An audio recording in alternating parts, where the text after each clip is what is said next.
Welcome to Kenton's videos. Enjoy the video.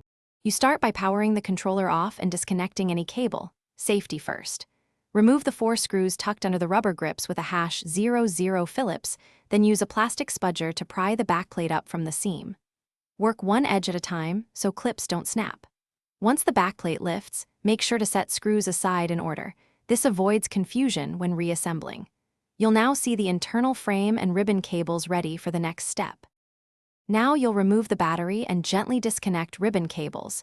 Do it by the connector, not the wires. Unscrew the internal frame to expose the L2 and R2 trigger housings. These are spring-loaded, so support the mechanism. Lift the PCB slightly and locate the plastic trigger arms and springs. Once exposed, depress release tabs or remove small retaining clips to free each trigger.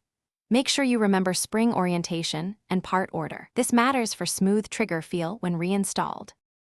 Extract each trigger arm, spring, and any washer one at a time, placing parts in sequence. You can now replace, lubricate lightly, or remove components as needed. Once done, reseat springs and arms in their exact orientation. Before closing, reconnect ribbons and power the controller to test trigger travel and button input. Make adjustments if travel feels stiff or sticky. If triggers don't respond, check ribbon seating and spring placement. Then reassemble the frame, secure screws, and snap the backplate and grip.